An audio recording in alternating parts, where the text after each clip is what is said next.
हम लोग नर्म लोहे और फौलाद के चुंबकीय गुणों का अंतर समझते हैं। तो देखा गया है कि नर्म लोहे का चुंबकन व विचुंबकन दोनों आसान होते हैं और फौलाद या स्टील जिसको कहते हैं का चुंबकन व विचुंबकन दोनों जटिल होते हैं। चुंबकन माने जब उसको चुंबकित करना बाह्य चुंबकीय क्षेत्र में रखकर, और विचुंबकन जैसे डेफिनेशन आ जाए विचुंबकन किसे कहते हैं तो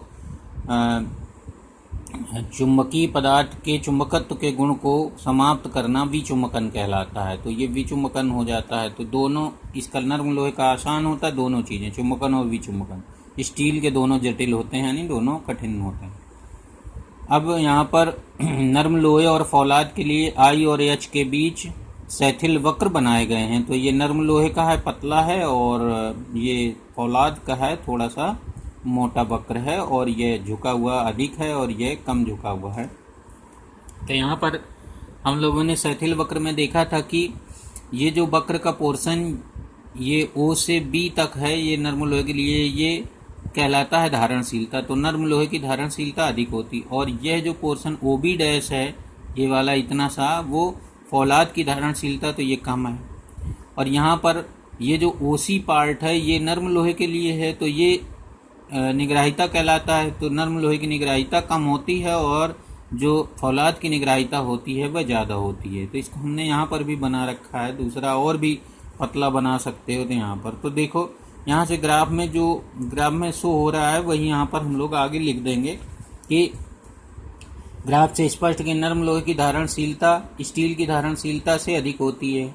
नर्म लोहे की निग्राहिता फौलाद से कम होती है, स्टील से कम होती है। नर्म लोहे के सैथिल वक्र का क्षेत्रफल फौलाद के सैथिल वक्र के क्षेत्रफल से कम है।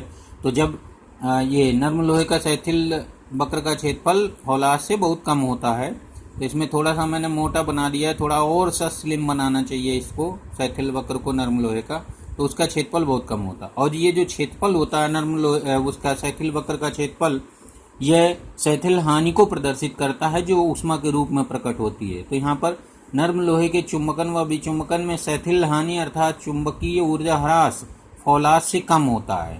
तो क्योंकि उसका क्षेत्रफल सैथिल वक्र का कम है, तो नर्म लोहे का तो इस प्रकार से अगर अस्थायी चुंबक हमें बनाना होता है तो नर्म लोहे का ही उपयोग किया जाता है ताकि वह ज़्यादा गर्म ना हो। नर्म लोहे की चुंबकशीलता म्यू व चुंबकीय प्रवृत्ति कायम फौलाद से अधिक होती है। तो ये भी याद रखना है। अब स्थायी व अस्थायी चुंबकों की जो वो चुनाव होता है वो इन्हीं गुणों के आधार पर किया जाता है।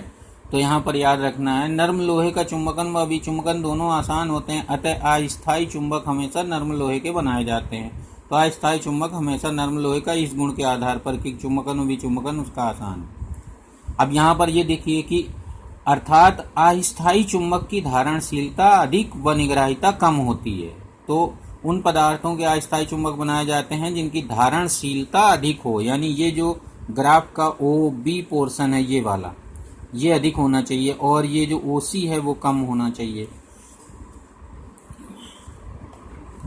और अब यहाँ पर स्थायी चुंबक जो हैं वो फौलाद के बनाए जाते हैं। तो स्थायी चुंबक के लिए क्या विशेषता होना चाहिए? स्थायी चुंबक के लिए पदार्थ की धारणशीलता कम व निग्राहिता अधिक होनी चाहिए। तो ये पॉइंट याद रखना है कि अस्थायी चुंबक के लिए धारणशीलता अधिक व निग्राहिता कम, और स्थायी चुंबक के लिए धारणशीलता कम व निग्राहिता अधिक होनी चाहिए।